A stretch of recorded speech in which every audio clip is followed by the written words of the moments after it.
வணக்க மக்களே, சற்று முன் கிடைக்கப்பட்ட மிக முக்கியமான தகவல் ஒன்று வெளியாக இருக்கிறதாம்.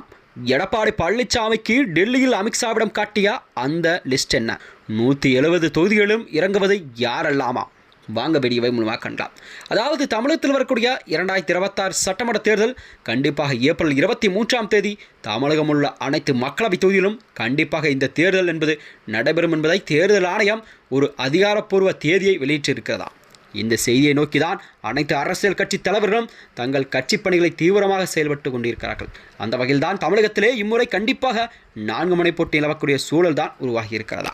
அந்த வகையில் பார்த்தால் ஆளும் கட்சியான திமுக, ஆண்ட கட்சியான அதிமுக மற்றும் விஜயின் புதிதாக ஆரம்பித்துள்ள தமிழக வெற்றிக் கழகம் மற்றும் சீமானின் நாம் தமிழர் என தமிழகத்தில் கண்டிப்பாக இம்முறை 4 முனை போட்டி நிலவக்கூடிய சூழல் உருவாகி இருக்கிறதா.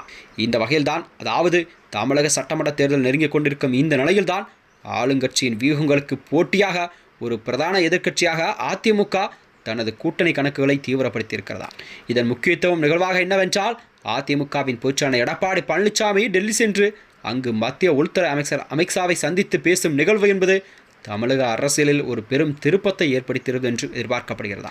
அதாவது வரப்போகும் சட்டமன்ற தேர்தலை பொறுத்தவரை ஒருபுறம் திமுகவை வீழ்த்துவதில் குறியாக இருந்தாலும் அதிமுக தனது மேலாதிக்கத்தை தக்க வைத்துக் கொள்வதில் மிக உறுதியாக இருந்து வருகிறதா.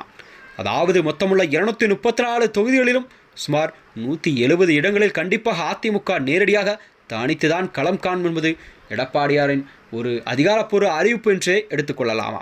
அதாவது எடப்பாடி பழனிசாமியின் பிரதான திட்டமாக உள்ளது. அது மட்டுமின்றி எஞ்சிய இடங்களை மட்டுமே தனது கூட்டணி கட்சிகளுக்கான பாமக மற்றும் பாமக, அமமுக, பாஜக போன்ற தோழமை கட்சிகளுக்கு கூட பிரித்து வழங்க அவர் முடிவெடுத்துள்ளதாக கூறப்படுகிறதா. குறிப்பாக சொல்லப்போனால், அதாவது பாஜக தரப்பில் 30 தொகுதிகள் வரை கண்டிப்பாக அதிமுகவிடம் எடப்பாடியிடம் கேட்டு வருவதாக பேசப்படும் செய்தியாக பார்க்கப்படுகிறதா. பாமக தரப்பிலோ 17 தொகுதிகளை எதிர்பார்க்கப்படும் என்ற நிலையில் இந்த இடப்பங்கீடு தொடர்பான கண்டிப்பாக இழுபறிகளை தீர்க்கவே இந்த ஒரு டெல்லி பயணம் என்பது கண்டிப்பாக அமையும் என்ற பட்சத்தில் தான் இதை பார்க்கப்பட்டு வருகிறதா.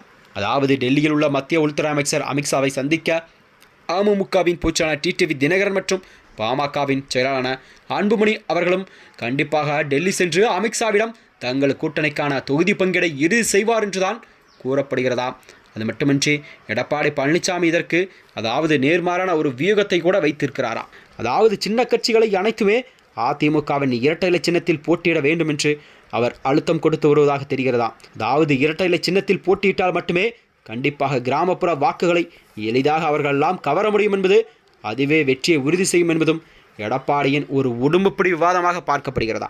எனினும் எடப்பாடி பழனிசாமி இந்த டெல்லி சந்திப்பு வெறும் தொகுதி பங்கீடு சார்ந்ததாக மட்டுமே எடுத்துக்கொள்ள முடியாது. இது அதிமுகவின் ஒரு தனித்துவத்தை தக்க வைப்பதற்காக ஒரு போராட்டமாக பார்க்கப்படுகிறதா. இதனைத் தொடர்ந்தான் 2026 சட்டமன்ற தேர்தலில் அதிமுக பாஜக கூட்டணி தமிழகத்தில் கண்டிப்பாக ஆட்சி அமைக்குமா என்றுதான் மக்கள் எல்லாம் பொறுத்திருந்து பார்க்க வேண்டும். மேலும் இது போன்ற வீடியோக்களை தெரிந்து கொள்ள நமது சேனலை மறக்காமல் சப்ஸ்கிரைப் செய்து கொள்ளும். நன்றி, வணக்கம்.